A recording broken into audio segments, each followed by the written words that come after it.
ocean's whisper calls my name.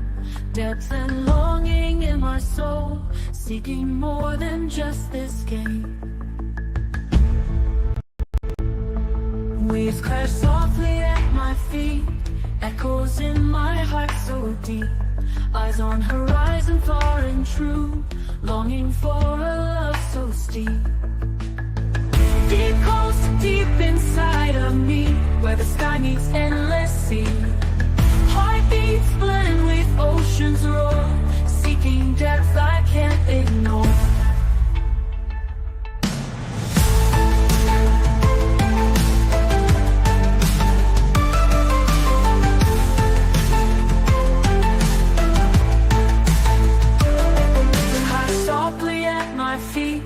Echoes in my heart so deep, eyes on horizon far and true, longing for a love so steep. Deep calls to deep inside of me, where the sky meets endless sea. Heartbeats blend with ocean's roar, seeking depth I can't ignore. Shells and sand beneath my toes, tides reveal what ebb and flows. In the quiet still I hear whisper longings crystal clear. Deep calls to deep inside of me, where the sky meets endless sea. Heartbeats blend with ocean's roar, seeking depth I can't ignore.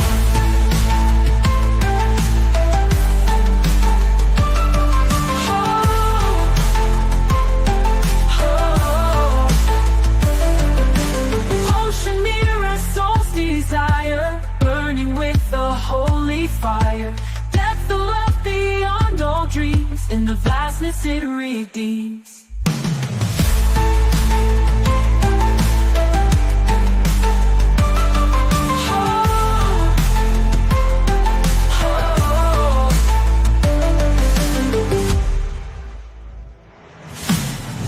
Deep calls to deep inside of me, where the sky meets endless sea.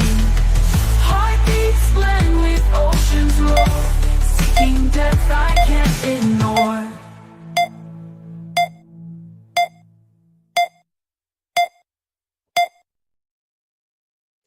Alrighty, hey everybody, welcome back with Deep Calls Deep. We're on a roll here. It's like 3 in a row or something. Like it was kind of quiet for a little while there, but I finally kind of got the whole idea for this Torah series in my head. It took me a little bit to try to figure out what I wanted to do and how I wanted to do it, and so this has been a blast. I love talking about Torah, and Adam's back with us again.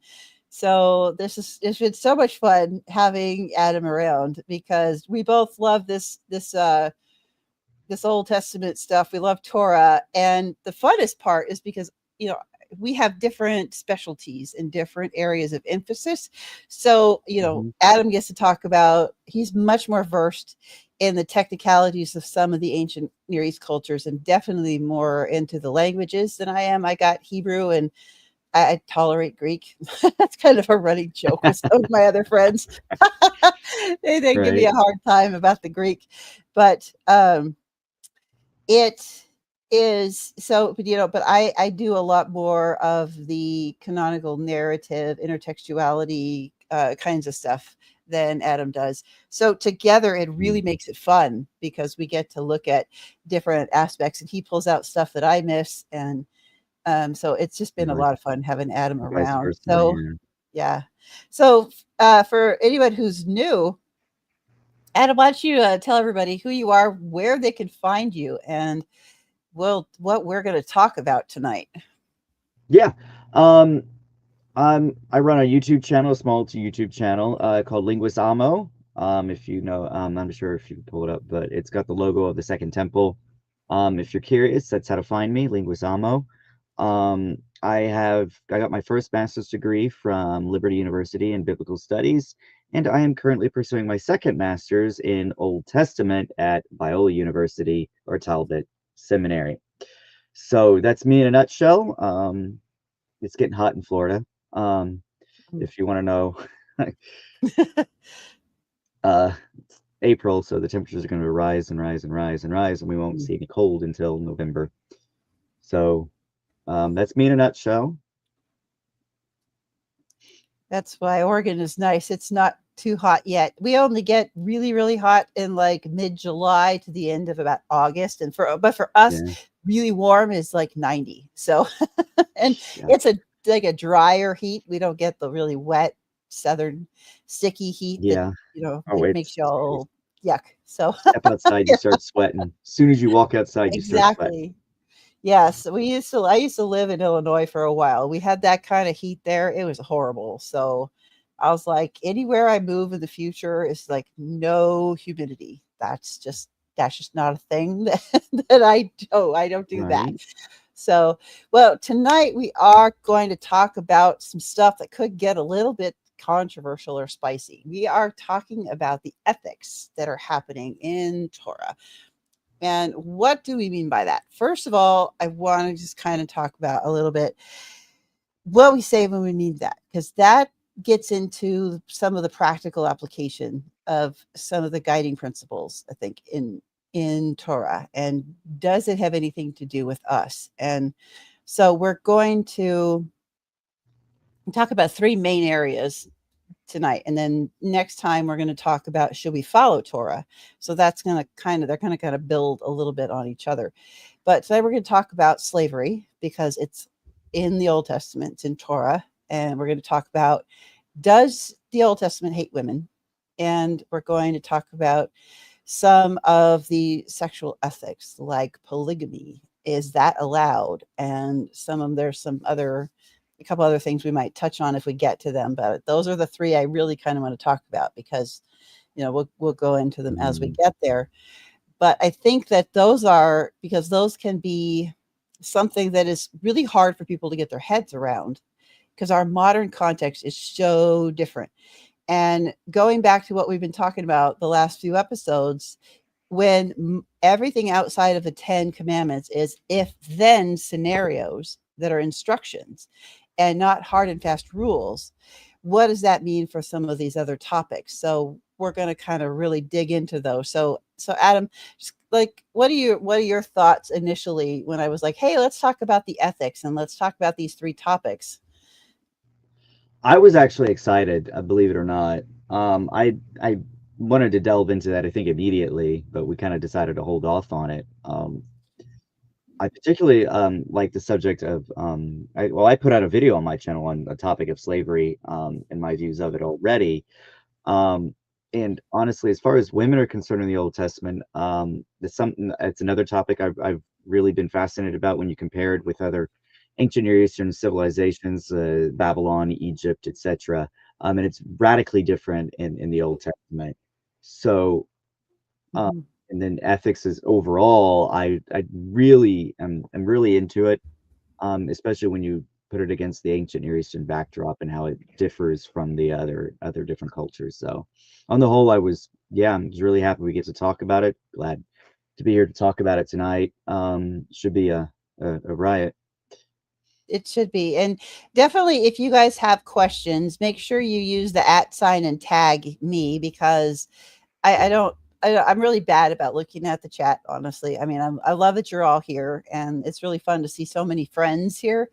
But I'm really bad about it, especially when we get riffing on things and I'm looking at my Logos stuff and my show notes and I got like 3 screens Yeah, going, so I don't I'm really same. bad about the chat. So I need to get one of those things that some of these guys have that puts the chat like up on the screen there and you can like see it scrolling. Like I think Nick Uh, Quint has one and then Arthur has one that you could pop up on the bottom. Something I use like that. So I can OBS. oh, do they? Okay. I don't know. I do. I use OBS Okay. Studio. Okay. I wonder if it does that though? I miss my Hmm. I miss my two monitors though. That helps a lot. Mhm. Or it's visually I because I have 2 and then my laptop. So I've got 3 screens, which Oh, you can got get three. visually overwhelming. And I just sometimes am Yeah. like, whoa, I gotta screen something out. So um yes, Roddy is correct. Multitasking is not my forte. I am not a Me very either. good multitasker. So so we're going to swing around and jump right into it. Slavery. So a lot of us who are American grew up, reading stories and going through our like American and English history, talking about what our context has grown up with as this chattel based type slavery system where one group of people, usually based on race, is put down as less than human and forced into horrible conditions, horrible treatment, dehumanized, and exploited with no possibility of any kind of benefit to them at all. Just free labor until they died. And then they were, just disposable. I mean, we've all seen like the census records where they're counted amongst the property, like the rest of the livestock. Like in our American context, slavery has rightfully been talked about as a very terrible thing.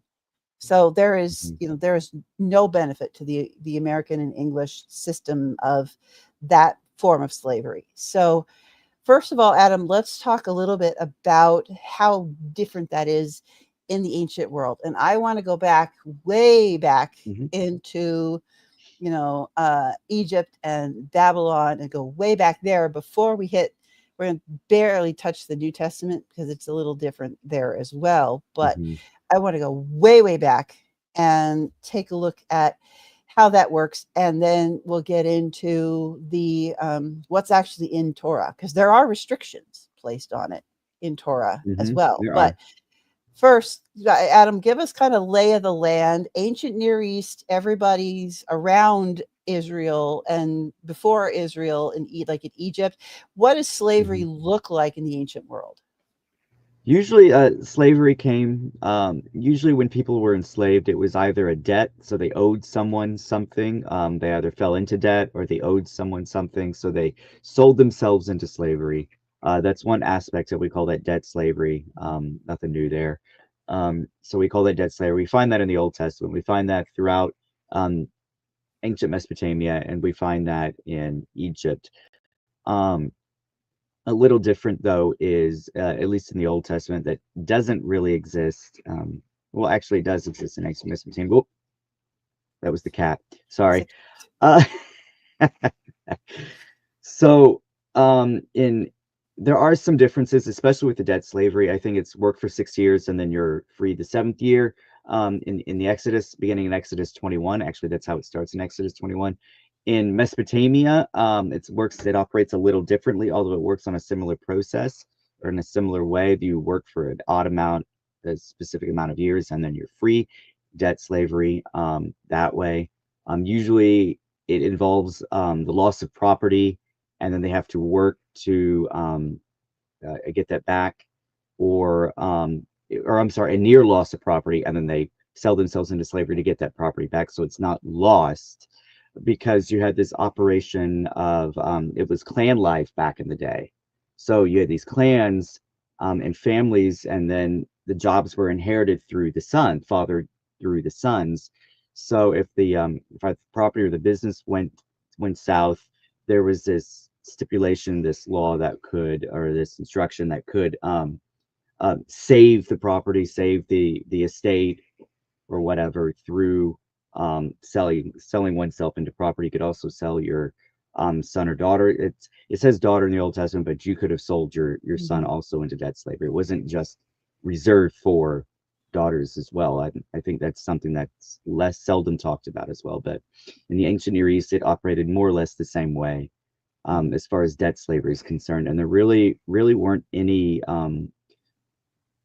chattel slavery that existed in the ancient Near East so much as we've come to understand it here in the United States, particularly as you referenced the 19th century slavery based on race. In the ancient world, that didn't really exist. It was based off of people groups. So that's why you had the Egyptians in the Exodus account. That's why you had the Egyptians enslaving the Semites, the Semitic Amorites, of which Abraham's clan was a part. So that's what the ancient Near East was all about as far as slavery is concerned. And I wanted to, in context of that, and it applies to slavery in but it also applies to the bigger Torah conversation and all of these ethics issues that we're going to bring up.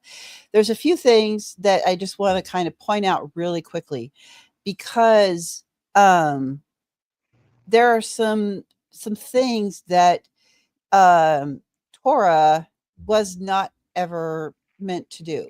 So I think people kind of get this idea of, and we've kind of talked about this before, but like, here it's a set of laws that is meritorious, and this is how you earn God's favor, you earn God's blessing, and it's not meant to provide salvation. That's not what Torah was meant to do.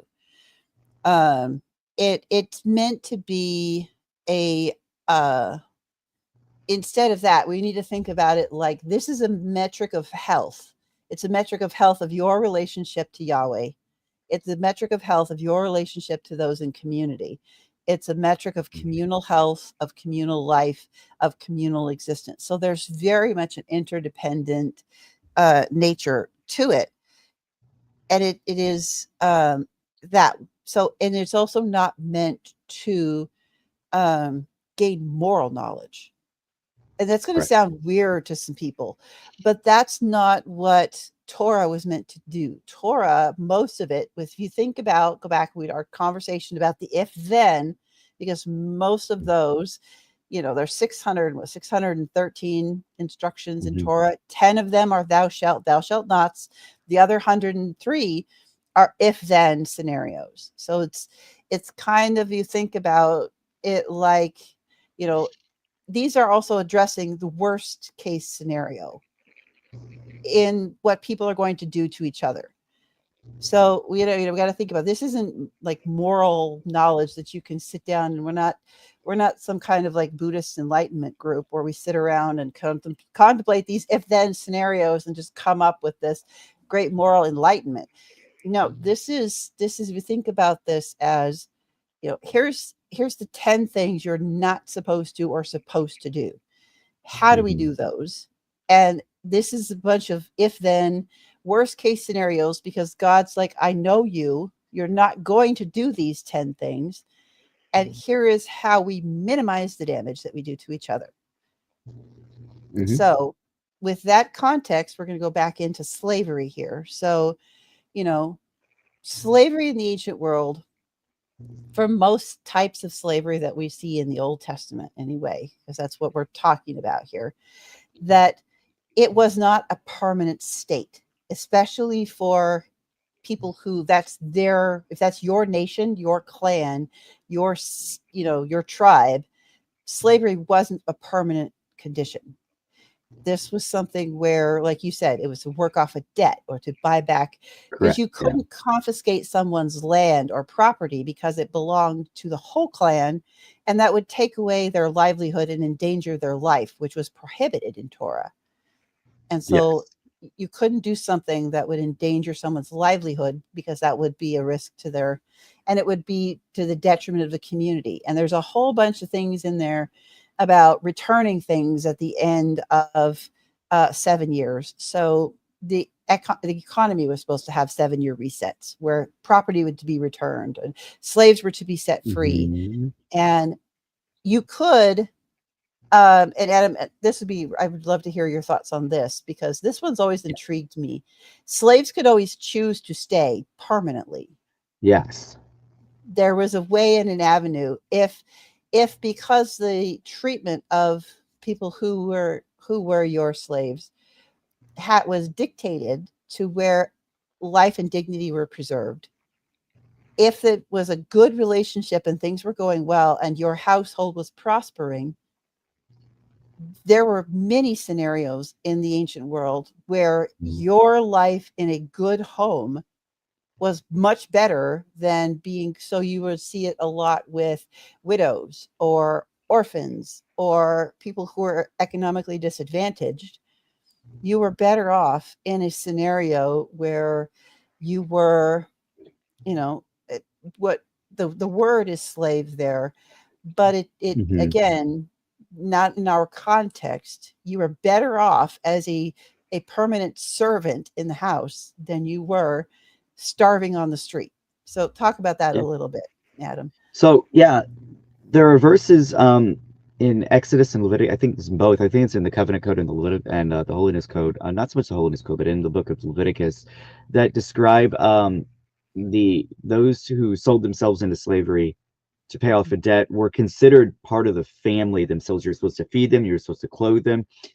You're supposed to take care of them, roof and all of this, and their family too. If they brought their own family in, that's something else that I think isn't really touched on as well. It's not so much just a single person sometimes. Sometimes it's a whole other family that comes, like immediate family that comes in and lives, and then they're supposed to be counted among the family, which really raises their status as far as slaves are concerned, or enslaved persons are concerned in the ancient Near East.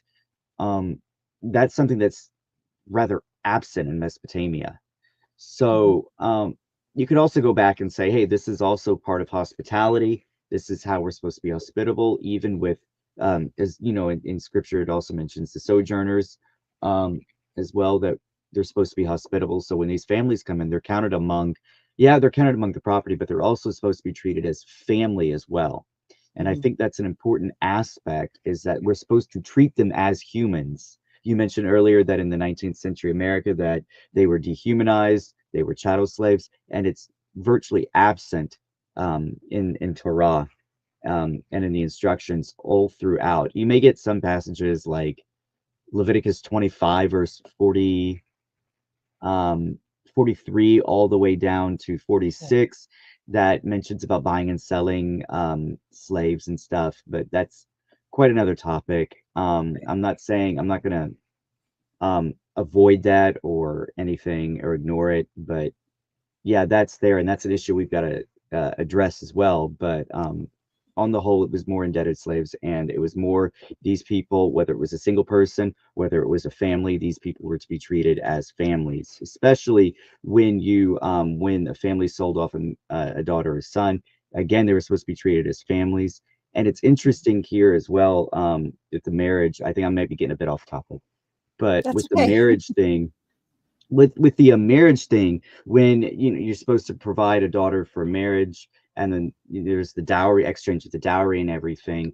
um there is a decision where there could be, it could be rejected, and the head of the household could reject the daughter for himself and say no, it's for my son, or reject it altogether, in which case the dowry is paid back. There's no exchange, and then she goes back to her family. It's not like she's closed off or anything.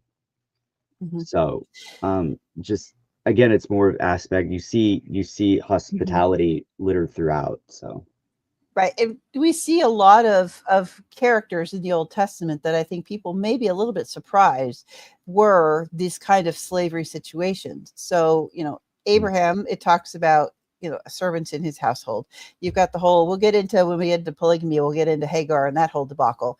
But, yeah, you'll see several people, it's highly likely, this is a little bit more of a spicier, like people are going to go on this one, but like prophets had scribes, and most of them were probably some kind of slave. Like Baruch was hmm, probably in some sort of way indentured to Jeremiah. hmm, Like, there, a lot of the people you will see in scripture there have, one way to provide and elevate the honor of your family, because we're also dealing with honor shame cultures here. So hmm, it wasn't shameful if you were, especially if you were in the lower classes, it wasn't shameful for you to buy your way or sell yourself into a slavery system, because that would elevate you. Because that's what we see with like hmm, Daniel, Shadrach, Meshach, and Abednego. They are yeah, slaves who were elevated in Babylonia, in Assyria, Babylonia. Like this is one way that you would get a lot of influence and prestige, and you would get educated, you'd be well fed, you could be wealthy, like you would have a lot of stature, but you would still be considered a slave at the same time. So there were some, again, weirdly enough, we yeah, don't quite understand benefits to this kind of system, because you would get opportunities that you would not get any other way than going into, this type of system. So it really, to us, we see the word slavery and we're just like, that's horrible. It has to be terrible. How can the Yeah. Bible condone something that way? And it was misused because, a lot of people talk about like the slave Bible where they went and they cut out and condensed into just the parts that talk about, obey your masters, and really manipulated the Bible for the slaves who could read to, brainwash them that God had put them in this position and they were just supposed to go along with it and be happy about it, which is not biblical either. No. And so, there's very specific rules about not exploiting people. There's very specific rules about, providing for them, like you said, like family, because you were taking on a family obligation. And slaves were allowed to marry and marry by their choice. So they weren't forced together like they were in the American system. They had options. They were allowed to have children. They were allowed to have property. They were allowed, there were so many things that they were allowed to do. And at the end of their time, they had to be let go. But they could choose to stay if they wanted to. And there's procedures for that.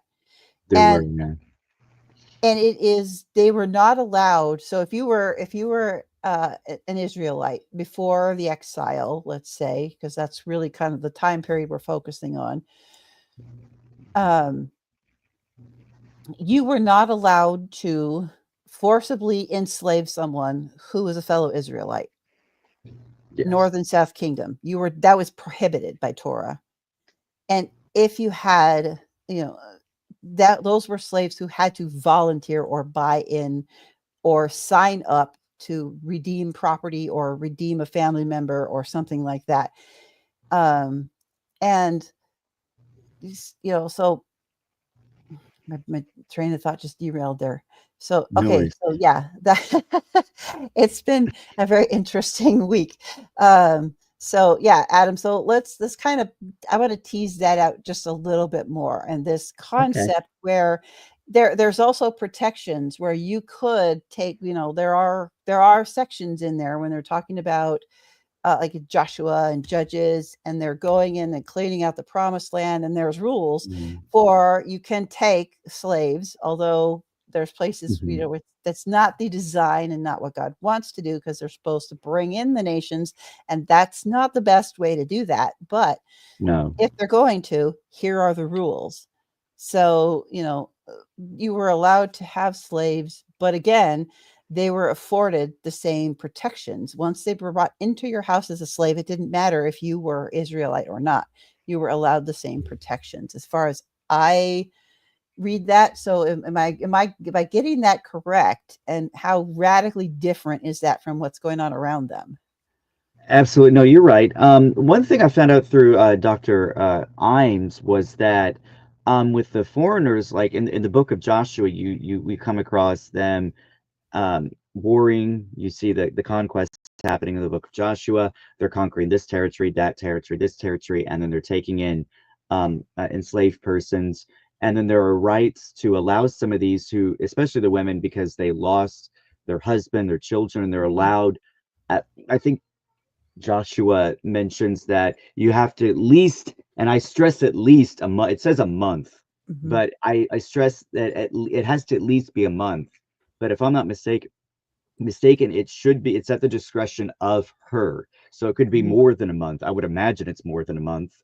3, 4, 6, 7 months before you can even start to consider marriage. And then you've got the whole issue of dowry again. How much is it going to cost? And then you got to go look at the instructions again and figure out what's going on as far as that time.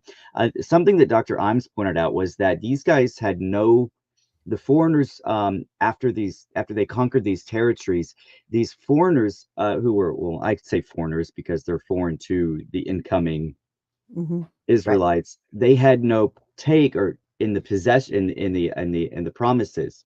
So the way to get that promise would be to become slaves and work and become slaves of a particular family. And then, like you said, and then they could create a family, they could marry someone at the master or mistress's disposal. and then they could produce a family that way, and then their children would be able to inherit the possession, or the promise is what I'm trying to say. So that's why those laws are there in Joshua, and a lot of people like look at that and then frown upon it or whatever. And it's, no, I don't think you understand what's going on here when you see that. That's why Leviticus 25 verses, I just brought it up here. Leviticus 25, I got out of it. Anyway, it's Leviticus like 25 verses 44 and following. I think it's until the end of the chapter there before it goes to 26. And it's right before levirate marriage as well, which again, there's probably some sort of significance there. Actually there is, because you got levirate marriage and then it goes right into how to treat or slaves. So it's all, they get interconnectedness again. Yep. But now I've lost my train of thought. I get sidetracked. Well, this was a path towards citizenship, actually. Yeah, exactly. I couldn't even think of the term, but yeah, it's a path towards citizenship. Absolutely. This is how they were able to enter into the promise that can only be provided by or through God. So yeah, path to citizenship. That's a long way of me trying to. Yeah, that's okay. Well, thank you, because that's exactly where I was going. Damn, exactly where I was going with it. We would call that a path to citizenship. So yeah, but it would take a generation. Well, no, actually, it would be immediate. It was immediate. Yeah. It was just, And so that would be, that's, I think, going to overlap. So we're going to go ahead and kind of jump into and marry that in the conversation about women, because there is a lot of overlap here, and it gets into some things that, again, we have to step out of our context and try to put ourselves in this mindset of honor shame. So I want to let's take like a couple minutes and just kind of go over honor shame culture, because this is important to understand, especially going into this conversation about women, because a lot of us who don't understand honor shame anymore will miss this. And I think it's because, I grew up in a period of time where there was still certain things that you just didn't do in public because it would embarrass your family, or you didn't do certain things because your family would embarrass the bigger family, or, certain things you just didn't do because publicly it would embarrass people. And now it just seems like you don't have to go on very many social media sites for more than 30 or 40 seconds. And you're just, it's just, the concept of shame is very, very different now, because people seem to be shamed for the things that are opposite of the stuff that was shameful when I was growing up. So we have this honor idea in our heads that I think is very different in the ancient world. So honor was everything, and honoring your family was important, but honoring those who, quote unquote, were your betters, which would be someone who, like, the king was the ultimate one to be honored in a nation. So, that everything you did had to make the king look good. Everything you did had to make your deity look good. If you brought shame on someone who was in a position or a role above you, that would be really, really bad for you. And it could cost your family for generations. Like, these were generational. You could lose your land, which would cause the end of your entire universe. Like, that was bad. You did not want to lose your livelihood. So the honor shame is such a huge idea in the Old Testament. We can't even really wrap our heads around it. So the idea that scripture in the Old Testament is protecting women is very much feeding into this honor shame idea. So if you violate the protections of the love of God, that is shame on you. That is shame on Yahweh. And one of the things, like in Carmen Imes's books, and if you going through, and if you learn how to read through the ancient Near East and keep this honor shame idea in there, God does not appreciate people making him look bad or badly representing him to everyone else. That is something God will not tolerate. That's what the Decalogue was about. That's right. There's a whole lot of Go ahead.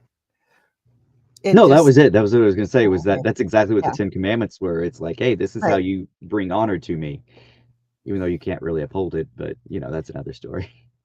Right, but it's meant to be this metric for honor shame. Mhm.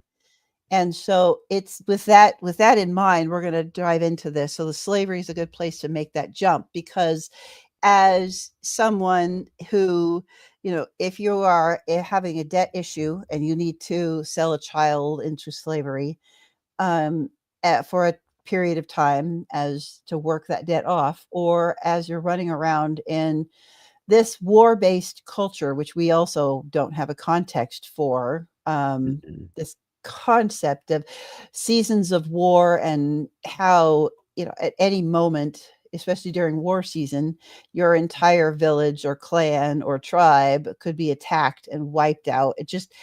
It's a level of chaos we don't understand, right? So during Mhm. these war seasons, people raided each other and tried to wipe each other out, and prisoners were taken and slaves were made. It um, Torah has a lot of rules about this, and you started to mention some of those. Like if women were captured, there is a waiting period before you were allowed to marry them for a lot of reasons. And women, if you go through and read those carefully, have more choices and more options than you would think. So there's things like if they couldn't, if the dowry was not available, the man couldn't marry her. Correct. Yeah. And if he couldn't support a second or third or whatever wife, he was not allowed to marry her. And the woman was allowed to say no.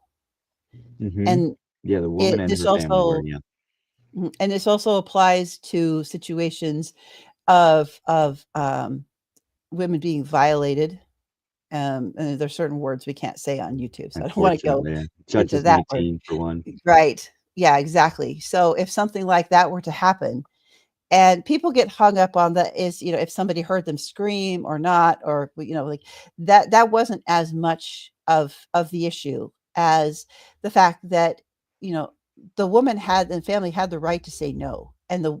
the victim was the one who had the final say whether yes or no. And with foreigners coming in, if you don't have a system of network of support because you're a foreigner, you have no land, you have no clan, you have no family, and your choice between, I mean, and I can't imagine being put in this situation, but with my modern Western understanding of ethics, it's very different here. But your choice is to be put out to starve to death with no protection, where anyone could come along and do whatever they wanted to you, or being brought in as a slave, put through the waiting period, given the option, and you could become a wife or stay as a slave, and you would be cared for, you would be protected. And as wife, you had a special status that you didn't have as a slave. So, Adam, let's kind of talk about that. How does that kind of work in the Torah system, and how is it different from like Assyria or Babylon or somewhere? Assyria, Babylon. We're talking about the protections of Mhm. women in Right, Torah protections. versus, Yep, okay. yep. Um, there are several. Oh my gosh, I don't even know where to begin with that. I think we've touched on a couple of them already, as far as for women coming in as, I don't want to say prisoners of war, but Mhm. captives, I guess would be more like it. They captured, and then to get that pathway to citizenship. Yeah. They went through a mourning process of at least 1 month. Mhm. It was more than likely longer, and then more than likely, since she had nothing else left, she probably did marry him and then start a family and everything, or at least that's ideal. Mhm. Another one, Deuteronomy 22 comes to mind. I think it comes to all of our minds when we talk about this, as far as certain words we're not allowed to say, concerning sexual immorality. There are a couple of the big ones that involve the word we're not allowed to mention. One in the city, one within the city, one without the city. The protections are really for her, in that if it's in the country and she screams, it's the man who will be put to death and she gets off scot-free.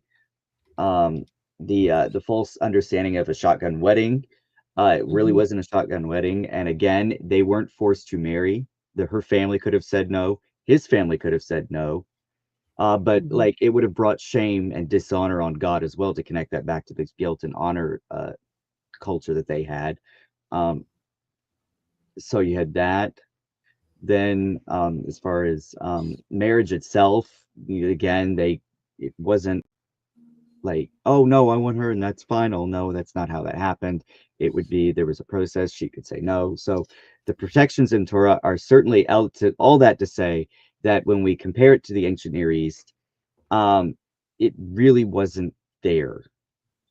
right. Marriage, yeah, the family could say no if they wanted to, but on the whole, it was still more patriarchal, and it did not. They withheld some graces, I guess I would say, for the women in that Mhm, patriarchal society. I'm not saying that in the Old Testament it wasn't patriarchal, but I'm just saying that they didn't have a lot of liberties. Women didn't have a lot of mhm, liberties in the right. ancient Near East in Egypt.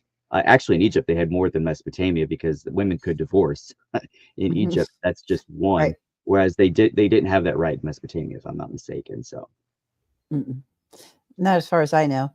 Yeah, there is too this sense of um I think we miss the fact of how much women actually did have the right to make decisions and to push back and to say no, and waiting periods built in for their protection. And in some of these other ancient Near East cultures, the clan leader or the king or the whoever the higher up is in those systems could mhm, see a woman that he liked and he could just go in and take her and correct. force Yeah, her into being a slave or a wife or a concubine.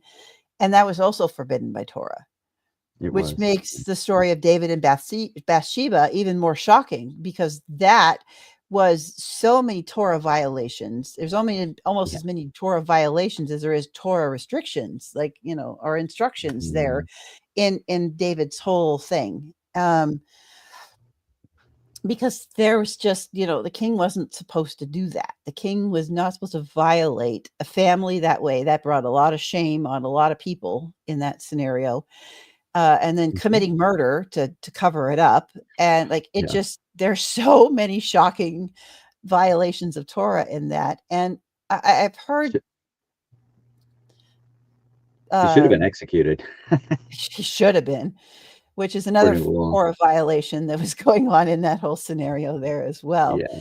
Um, but it and I just lost my train of thought again. I should have had some more You're talking caffeine about in my brain. David, and then Oh yeah, it was David and David Bathsheba. bringing dishonor on God because of how he handled Bathsheba, the situation. Yeah. It really, yeah, I don't know, that one's just gone. I'm sure it was probably a good one too, but that's okay, it happened. It It happens. happens. Worry It not.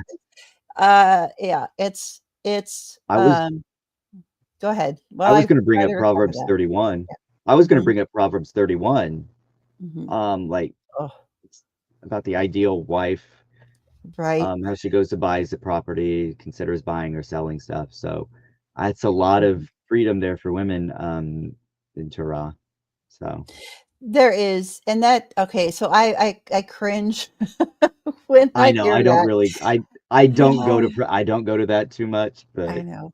I just well, and I wanna just touch on that briefly because it's one of those things that needs to be talked about, because now you hear, all there's lots of like ministries that call themselves Proverbs 31. You hear this every, Mother's Day and during whatever month is, Women's Month, and like all these things that are going on. You hear this taught. I heard it taught a lot growing up in conservative evangelical non-denominational world, loves to use this as an impossible standard for wives and mothers, to be like, look, you should be doing all of these things, and you read that list, you don't get very far, and you're like, I don't know a woman on the planet that can do that.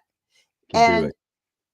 it's so what is happening in Proverbs. So there's this really fun thing that Hebrew likes to do, and likes to personify an idea. So this is instructions to, you know, the son of the writer of Proverbs, which a lot of it's Solomon, but there's chapters in there that are written by other people. So it's another one of those who wrote the book questions that we're not going to get into. But it starts out with the unfaithful, foolish woman, and it ends with the Proverbs 31 portrayal of, and what is really that is going on in a lot of that imagery is wisdom in Hebrew is a feminine idea. And so this woman and this maturation of this woman from foolish to this wise example to be held up as the ideal is the personification of wisdom and how we are to grow in wisdom. So we look, when we start out young, we're all foolish. We just are. And as you grow and get some life under you, you're supposed to grow and turn into. So Torah in and of itself, one of the ways that it functions is this idea of maturity. So you start out, with not a lot. And as you grow, you're supposed to grow in wisdom, in relationship with God. You're supposed to grow in reflecting the hesed of God. You're supposed to, be that light that draws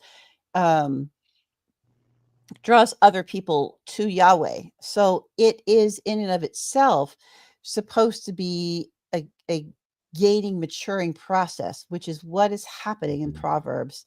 So it is starting with this young, foolish woman, and then you end up with this, here is the ideal.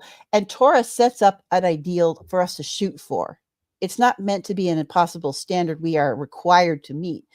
It's this idea of, here's the mark, and that's where we aim for. And we're not going to get there, but that's the mark we're supposed to aim for. That's the goal. So it's like this idea we have in the West of, shoot for a star and you're going to hit the moon. That's exactly what's going on in Torah right there with expectations. So I really would like people to stop using Proverbs 31 to shame and beat up women with, because it annoys me 100%. so badly, because that's not the point of that I was passage. just going to highlight that she was allowed to buy and sell property.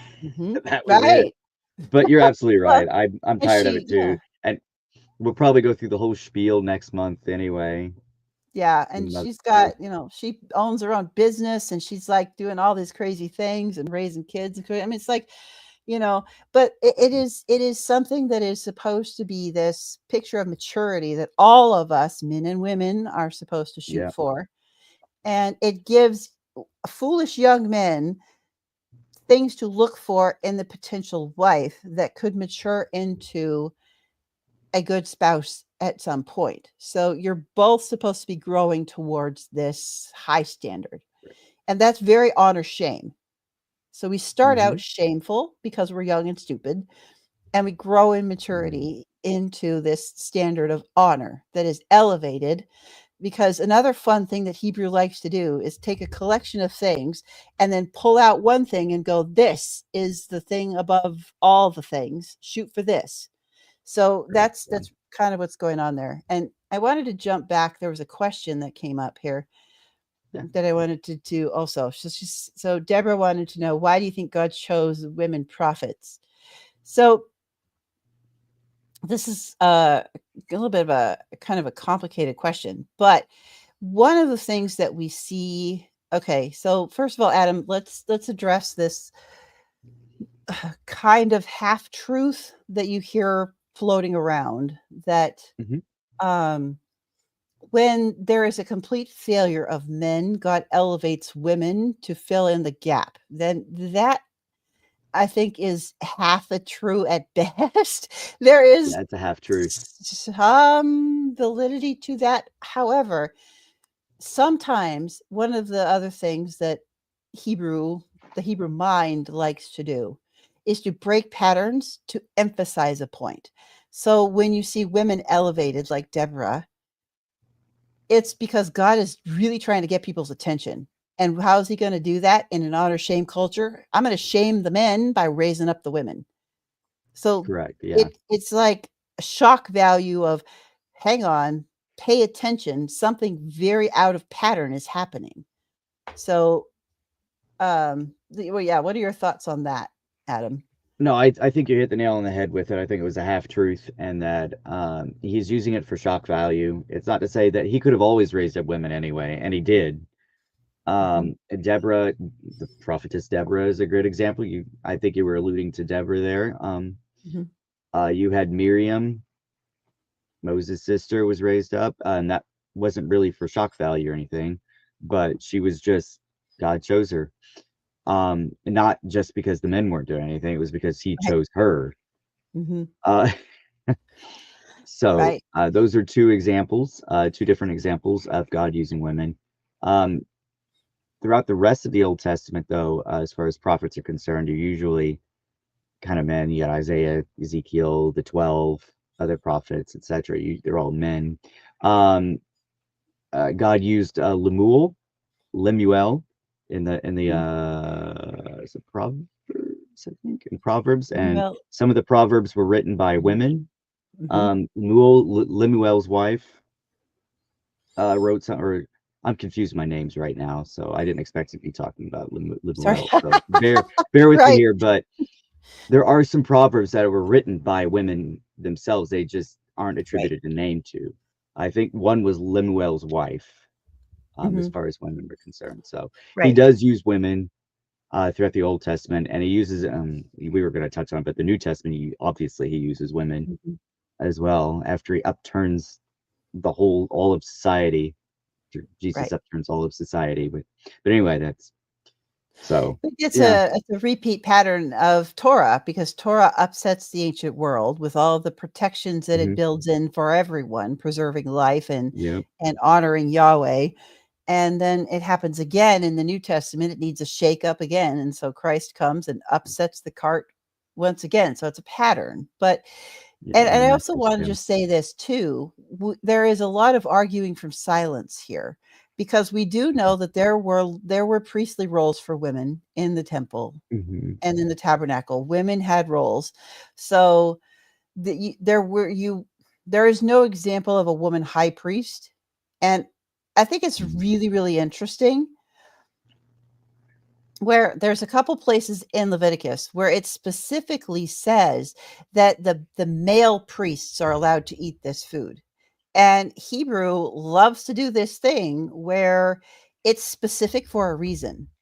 So that's one of the little treasures that were left, to know that there were women priest roles, because Hebrew, in the way it functions, isn't going to specify that the male priests can have this.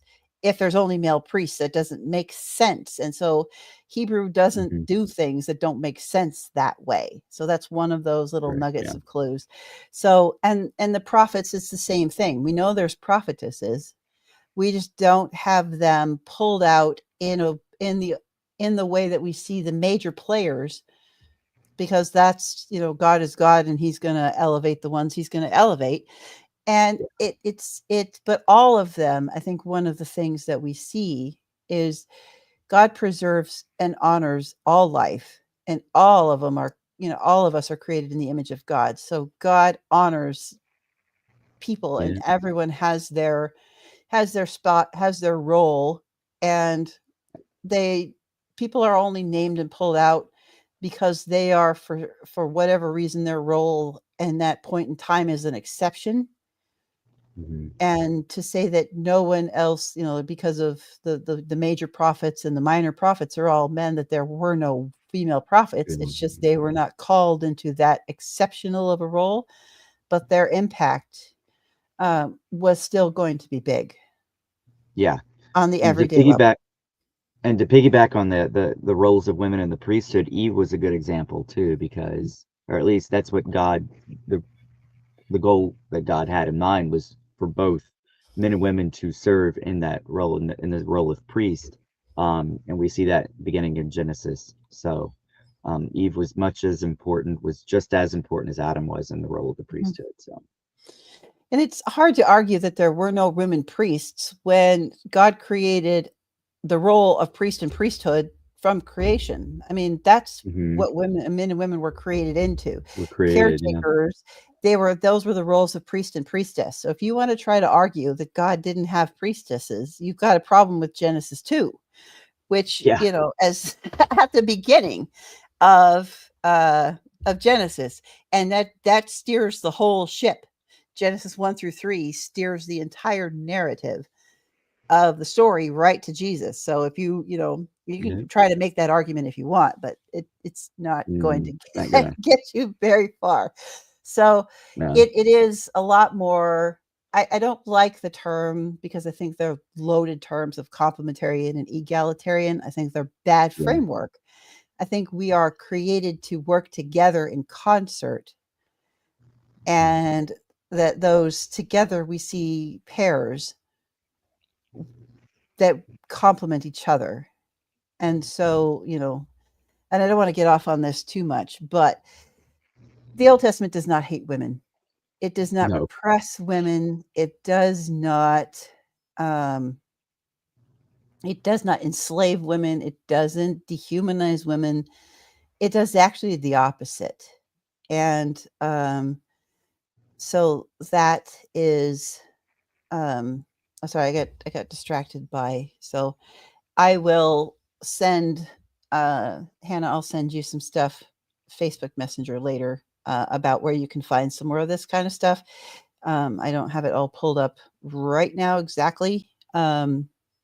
But there is a lot of research that does exist. It shows, it demonstrates that we're created into the role of priest and priestess, and that will be as part of the reset in the new heaven, new earth. We will resume that equitable role of priest and priestess, because we will Mhm. all get back into the role of that in the priesthood. That's the book of Hebrews right there. You can go look that one up in the book of Hebrews.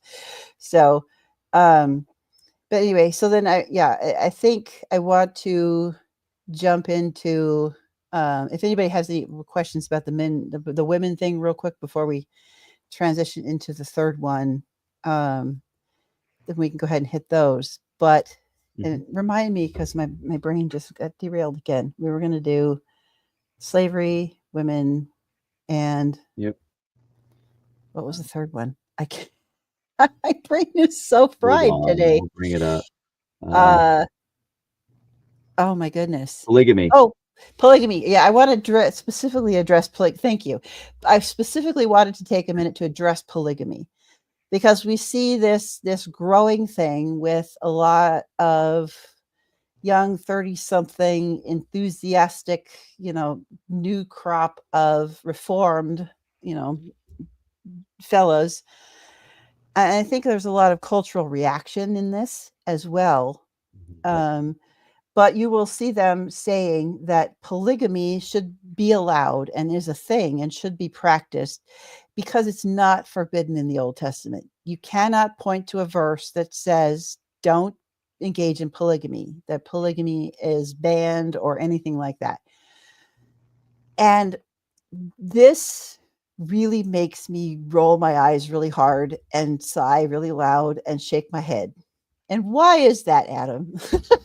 Why do we do that when that comes Because up? you start doing this with your first, the hand over the face kind of thing. Oh my Yes. gosh. So yes, it does not explicitly say you cannot have multiple wives. It does not say that in there, but there are plenty of accounts in scripture in the Old Testament that, hey, if you do this it's going to be bad for you. 100% it's going to be bad for you. And you see that we were going to touch on Abraham and Oh Sarai, and yeah. then the maidservant Hagar. Hagar. There was an Yeah. explicit Mesopotamian law that allowed, and it's an instruction too in Torah, that since the clan life, if you could not produce an heir to your Mhm. clan with your wife, if she were, or if he even too, both ways too, there, if she could not produce an heir, or if he or something was wrong with him, you could go into maidservant if you had one, and produce an heir that way. There was a stipulation within Mesopotamian law that allowed that. And it, in Torah too, you could do that. And that was only to produce an heir. That was it. You were not supposed to have any sort of other relations with that person other than once the child was born, you produced an heir. That was it. And then that allowed your clan to survive. So that's what's going on in Genesis. Was it 25, 26? I believe so, because that's, well, Hagar and Sarah. No, that was 16. That was 16. Yeah, that's Yeah. 16, because it's really Chapter 60, not 8. Yeah. We'll get into this in a minute, because I have a theory about this too. Well, that's tied to this. But this what we'll see. But go ahead. Go ahead. I'm sorry, no, but I was just okay. want to clarify. That's what it's about. That's not even like some people are like, oh, see, it's polygamy. No, it wasn't. No, it wasn't. They were trying to save the clan, and God promised them this, and they got impatient, and then boom, out pops Ishmael. Right. This is what happens when we don't wait on God's timing, which is one of the things. So because of the narrative nature of especially the Hebrew Bible, because a lot of it has narrative woven all through it. Even places like Leviticus has narrative in it. It's telling us a story, and sometimes it uses a device that we use as storytellers in our now, by putting forward something and going, this is a bad idea and this is why, without specifically saying this is a bad idea. It's like watching somebody live out something stupid and going, that's a bad idea. Like, and you see this, every polygamist that I can think of, you've got a Noah, that didn't go well. You've got Abraham, that certainly didn't go well. You could just go down the line. David, that went terribly. Solomon, it broke up the kingdom. Like, I mean, there's so many. It just, you don't see a polygamist that does not make things go disastrously. Jacob and Esau with Rachel and Leah, that was a mess. That was that's a good example. That's a better example of polygamy gone wrong. Oh man, you got so many of them. I mean, you got, what's his name? The first one, Lamech, who's like, I'm gonna, claim all these wives. That's just, you're like, and then his guilt was like sevenfold worse than right. It just the Old Testament paints a very clear picture through the narrative.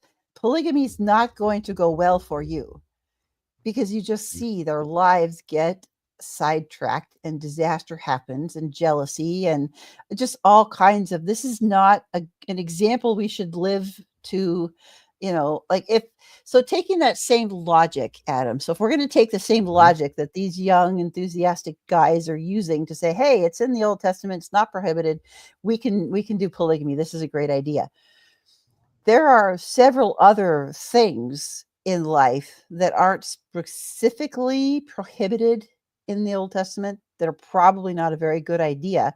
But with that logic, just about everything that's outside of the 10 Commandments is like, go, like, it's all free reign to do basically whatever you want, because it doesn't say, God doesn't give us a list of 5,000 thou shalt nots. It's like, thanks for that. Yeah, thank you for that. 10 because was enough. It's not supposed to be a dictated, brainless relationship. Hesed, the Hesed of God, this long-suffering love that is mercy and grace and everything packed into that word, requires reciprocation. And that is not something you can demand or dictate. That is something that comes with why words like dwell is so huge in the Old Testament, because that takes time. And that requires back and forth conversation and relationship. The word shuv, I mean, good grief, the word shuv, especially in the prophets. My goodness, you trip over that word just about every sentence, it seems like sometimes. because God wants relationship. God does not want a checklist of to-dos that I have done. Look good. I'm good. I can get in now because I did the list. And that's, I think, a lot of the intention behind here's the 10 things that are the absolute standard of highness that we have to shoot for. And then there's 603 if-thens for when you don't hit the 10. Mm-hmm. And this is another one of those wisdom things that we see from Proverbs about this didn't go well for these guys. So maybe I'll let them make those mistakes and then I'll have time to make my own. Because, like it was Eleanor Roosevelt, I think, learn from other people's mistakes because you don't have time to make all of them and your own as well. It was something to that effect. I'd have to go look it up again, but make That's your own good. I like mistakes. that. Right. Learn from other people's and then you have time to make your own mistakes. Don't keep repeating the same mistakes everybody else is using.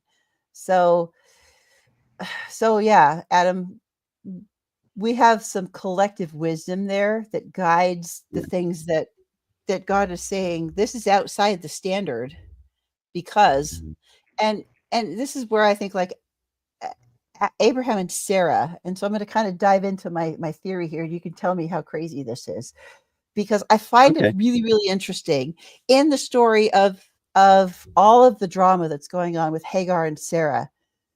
You've got in there, you've got where circumcision is brought into the story, which I find really, really interesting. And we talked about this, I think, in Prophets class too, actually. I'm not sure why it came up, but I think there's some Abraham references in somewhere. But anyway, that I find it, like circumcision is a thing in the ancient world. There's reasons for it. It happened in a lot of those cultures. But I find it very interesting that God, who is very intentional to bring out his people to live very differently, but before that, the way that he marks them as being followers is by giving them a sign that isn't visible to just about everybody else. It's only going to be seen by you and your spouse. And I find it really interesting that that's brought in the drama of Hagar and Sarah, because there's an element of it's an honor to be marked by God, but it also bears some shame to it because he disobeyed God and tried to bring around Ishmael on his own time in his own way. And so I think that the fact that circumcision is dropped into the middle of that story, I don't think that's completely by accident. So how crazy am I with my theory here? I don't think it's crazy at all. I've just never heard of this, so I'm still trying to wrap my head around it. Because Isaac, 8th day, Ishmael was it 13, I think. Wasn't he 13? Yeah. Oops, wrong button. Yeah, I'd have to look into that a bit more, study that a bit more, but I like where you're going with it. So yeah, well, if you just look at Genesis 15 and 16, and in the narrative flow there, God makes the covenant with Abraham, promising him generation, family will be blessed, generations it will be as numerous as the stars. And, we get that promise. And then 16, you get Sarai and Hagar, where Sarai gives Hagar to Abram and says, I'm barren. Here's this woman, take her as your wife. And when Ishmael is born, then that's chapter 16. And Hagar has a son in 16:15, and Hagar bore Abram a son, and Abram called the name of his son, whom Hagar bore, Ishmael. Abraham was 86 years old when Hagar bore him Ishmael to Abram. The very next thing that happens after this debacle in the story is chapter 17 and the covenant of circumcision. That's the very next thing in the story. Oh, yeah. Okay. Uh-huh. Yeah, that's not in there by accident. Nope. Joel, don't tell Dr. Baden that, because he'll probably incorporate that into the. Actually, I think he did. It's like this shouldn't be here, Mm-hmm. or it starts another pericope or whatever. I think is how he argues it. He doesn't Mm-hmm. use literary. I'm getting again sidetracked. He doesn't use literary criticism. He Yeah. uses more like source criticism, which I think is problematic, but it has its uses, but not here.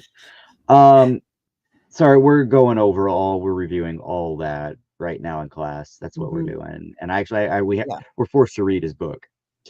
Oh, So I'm reading that sorry. currently. So, but anyway, my point is, it's certainly there not by accident. Mm-hmm. If it's circumcision, I think that was the sign. No, Mm-hmm. that's the sign of the Mosaic covenant. I think was circumcision, but it started with Abraham. Mm-hmm. Covenant of I I circumcision is don't introduced. I Yep. don't think Genesis 17 there is by accident at all. When Mm-mm. it comes to circumcision, there's a reason for it. I don't know what it is. So I'll defer that to you, but I think in the narrative, because the very next thing you've got Hagar and Sarah and the birth of Ishmael. Then you've got Mhm, 17 with the circumcision, and then the very next thing, starting in 17:15, is the birth of Isaac is promised. So God's like, mhm. you messed up and did it this way. I'm going to give you a mark of honor that also has a reminder of shame because of where I'm putting it. And then you got the promise of Isaac. Now I'm going to get you back on track after I have marked you with a reminder for the rest of time. Mhm. Now comes the actual promise. So you messed up. I'm going to mark you with a reminder, and here is how it's actually going to work. That literally, that's what's happening in the structure of the story.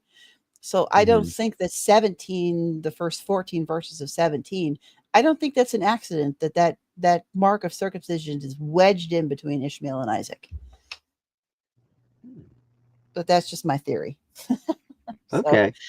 anyway, I can't prove it yet. I haven't done the work to Uh, research into it. It just literally it strikes me every time I read through that section of Genesis that that's not an accident. That Hebrew doesn't put yeah. things in willy nilly. Everything is done on purpose. So Genesis 38. Genesis 38 is another one mhm, because it goes to Judah and Tamar, and then it goes right back to the Joseph narrative. yep, it's just like y'all messed up. Here's what Yep. happens as a result that and then we're gonna fix it. So Yep. I Okay. don't. So maybe someday I'll write a paper on that. I don't know if I'll ever get around to it or not. But that's Do it. one of my theories about the narrative literary structure of Genesis there that I think is just really fascinating to me that we came up with prophet's class. Anyway, so Yep. I think winding down, Adam, as a Mhm. takeaway, ethics of Torah, and we've got some of this stuff that to us sounds terrible. But when Yeah, we on the surface. actually step back and look at what's really happening there, because we could get into war, we could get into there's several other things we could get into, but I think for the sake of time and wrapping up, we'll just leave with what we had. What is our ethical takeaway from some of these tough topics out of Torah that can get easily misunderstood? Um, the ethics was certainly, if you actually, like you said, if you study it and you're in depth and you're sincere and honest about it, it's better than what you're reading, because on the surface, if you're reading this with your 21st century eyes, you're definitely going to read a whole bunch of bad stuff. You and I both get it daily, especially about the women, especially about Mhm, slave people, on and on and on and on, the patriarchy and all this mhm, and that. And if you don't actually go in depth on it and study it in detail and then put it into context with the rest of scripture or even the ancient Near Eastern context, you're not really going to walk away feeling like there's any sort of ethic in there. It's just men running around, oppressing mhm, women, dominant, and controlling. They want either power, women, or everything. So, and yeah, to an extent, yeah, it was a patriarchy, but going on, because you see that with war seasons and kings going to war and conquering territory back and forth and stuff. So I mean that is there on the surface, but when you dive deep down, it's so much more than that. It elevates women. It elevates enslaved peoples of the ancient Near East, or slaves, however you want to do it. Um, um, it elevates all these people, and it doesn't dehumanize them. It doesn't resort to them as property in the sense Mhm. that we would, in our North American minds, view the 19th century. So, Right. I think it's important to step back out of context. And if you look, this is one of the beautiful things about the Old Testament too, that I really have come to love. And my friend Spencer and I are going to talk about this some more on Saturday. Um, hmm, how the hard stuff is in the Old Testament because it's meant to show us a few things. And one of those things it's meant to show us is that God is willing to be honest. So mhm, God's honest. You know what? If you do the stuff that I tell you not to do, this is what happens. So it's in there because we're not trying to whitewash history. We're not trying to cover up the fact that, patriarchy happened and men took mhm, over power that was not theirs to take over, and women were exploited, and people were exploited, and genocide exactly. happened, and horrible things were going on.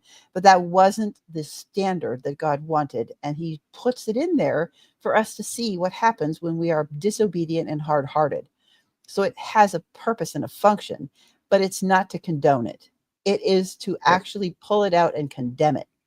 So when we get to some of those hard things, like talking about women and talking about slavery and talking about genocide and war, and those things are left in there because God is being honest. Look at what happens when you don't do the standard that I gave you to shoot for, which we'll talk Mhm, about in a couple of weeks when we get to Jesus and Torah, and next time when we talk about what part of Torah are we supposed to follow.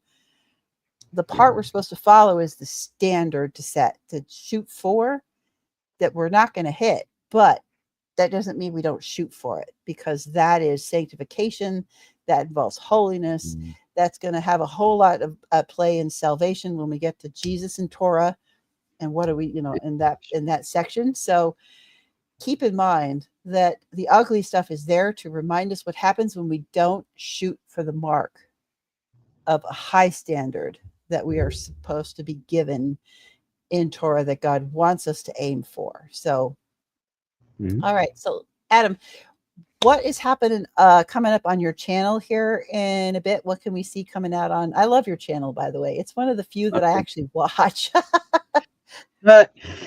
Well, I just released a short on the Philistines. Who are the Philistines? Mhm. I'm kind of going through the different people groups that are mentioned in the Old Testament right now. I usually do a short at the weekend, and then I do one during the week. I'm trying to get around to a weekly video where I do 15, 20 minutes on a certain topic, spend 15 to 20 Mhm. minutes on a topic. Hopefully that will come out, but it'll probably have to be after the semester. The more and more Yeah, I get, it's April now, so you know what that means. With I May know. coming up, we got finals, papers, all that rubbish. Uh, Yeah. we got all that coming up, so I may wait for a weekly video, and they're like 15 minutes. I don't really Mhm. go. I'm not Sentinel Apologetics. I love his channel, by the way. Go subscribe if you Mhm. haven't. But he's good. I just can't do 3 hours. So my videos are like 15, 20 minutes long, and it's usually a certain topic relative to the Old Testament. Usually kind of stick to the Old Testament, or I do a response a video with something. But I wanted to do literary unity in the Torah, beginning with Mhm. Genesis. So hopefully I'll be able to do that after the semester ends, which is at the Mhm. beginning of May for me, like the first or second week of May. So that's what I got coming up. Yeah, so expect a short on my channel tomorrow, probably, and then probably one on Saturday. Awesome. I Again, love. Linguist Yeah. Amo is the channel, so Yeah, I'll go back and put it back into the description underneath. I just ran out of time okay. because No, I it's all just right. got this week. I tell you, this week it was just kind of like, wait, it's Tuesday. I realized Right. today at like 2 o'clock in the afternoon. I was like, oh, it's Tuesday. Oh It's only boy. Tuesday too. It's, well, for me, it's like, holy cow, how is it Tuesday already? Like, what is going on here? Like, because it's super crazy. And yeah, I looked at the schedule today and I have 5 more weeks of school this semester. So I've got 4 weeks of lectures and papers and projects and big things coming up. And then a week of the 5th week I get off because I don't have any classes that have exams this semester. Thank you, Jesus, for that, because I'm just Right. really, I get a free week off, but then I jump right back in like 2 weeks later into summer class. So I'm taking the New Testament's use of the Old Testament class this summer, which is going to be awesome. I'm really excited about Yeah, that. it's up your alley. So yeah, I'm really looking forward to the intertextuality and going on into that. And then starting in August is thesis year. So I'm going to be knee deep in thesis after the summer. So I'm going to be Like the cranking cat out a meme lot of crying. content between now and the beginning of fall semester, because you won't see much of me while I'm doing my thesis, because I picked a banger of a topic that's going to be tough to prove, but I think it's going to be awesome if I can. So, and I'm Yeah. not afraid of a tough topic, because that's just the funnest part of it. So yeah, so like I said, so on my channel, we've got Saturday, my friend Spencer is coming back, and we're going to talk some more about the some of the hard parts. So we're going to talk about Ezekiel, and especially 16 to 24, because that's pretty graphic and pornographic and ugly and nasty. And we're going to talk about Psalms, and we're going to talk about some of those. I really want to hit imprecatory prayer, because people don't talk about imprecatory prayer, which, if you don't know what that is, that's those parts in there where you're praying, God, smite that guy dead because, or curse him with this, or like those are some of the fun prayers that we don't pray in Yeah, it is. church. But, but we do at my church, though, weirdly enough. But it's kind of fun. Anyway, so we're going to talk about some of these parts that are difficult to read, and how to deal with lament prayer, and like giving us a vehicle to express some of these really difficult things. And then I've got next week a couple friends of mine from Faith Unaltered coming, and we're going to talk about the fact that Scripture is narrative, because it is written by a storyteller, and we are all stories in the end, all of us. And so it works so beautifully together, and why there's so much narrative in the Bible, because we're story-based creatures. And then next Thursday, the 10th, my friends Sean and Ronnie are coming back to do some more telescope looking at stars and universe, and some really cool stuff there, because we had so much fun on the last one, and it people really liked that, and then several requests to do another one of those. So they're coming back. We're going to do that again. And then Biblical Rogues Gallery over on Trinity Radio. You guys can go check that out. And then several things coming up on Faith Unaltered. So I'm like all over the place and totally super busy all the time. But it's a lot of fun. And then it'll come to a screeching halt probably in the fall when I get to the thesis part. So, but anyway, we are getting past the hour that we were shooting for, but that's okay to go over a little bit sometimes. Yeah. But anyway, thank you everybody for coming. We had a blast. I think Adam and I could riff on Torah for hours, probably hours. Hours. We just haven't got the time. I know. So yeah, I could definitely do it. I an will post opportunity. up. I'll post up when our next one is. I'm not sure. I know that I think next week, Tuesday, I have to look, because I think there's something scheduled. We have to shift around, because we're coming up on Holy Week, not next week, but the week after is Holy Week, and then next week there's a bunch of stuff going on at my church and schedules and stuff. So, but we will have the next part coming up soon, as soon as we figure out the time for it. And next time we're talking about, do we have to follow Torah? Do we need to be Torah compliant? What part of Torah do we have to follow? And then the last part in the series, I'm hoping to talk my friend Courtney into joining us, and we're going to talk about Jesus and Torah. So we're going to go crazy with the book of Hebrews and talk about the gospel and how that works and where that all is. And, spoiler alert, Sermon on the Mount is right out of Torah. So, it is right out of Torah. The whole thing leading up is out of the Old Testament. Like, you see Exodus in that. The whole thing leading up to Sermon on the Mount, like with so Herod the Great being Pharaoh, and then out of Egypt. Anyway, There's So there's so much. I'm looking for these next two are going to be a lot of fun because this is where we get into the real fun parts that people like to argue about. Is do we have to follow Torah and where Torah is in the New Testament, which gets some people who like to unhitch from the Old Testament cranky when you bring up the fact that it's all about Torah and it's all, nothing is brand new. It's all like, I'm going to take this and I'm going to up the ante. So, it's the author of Torah is upping the ante in the Gospels. So we talk about that too. it is, yeah. So good stuff. All right, everybody, go enjoy the rest of your week. Hopefully, you guys have a great and blessed week, and we will see you back for the next episode. And I will see everybody who's around on Saturday to come talk with Spencer about how to read the hard parts of the Old Testament. So go and be blessed, and thank you. Have a great day.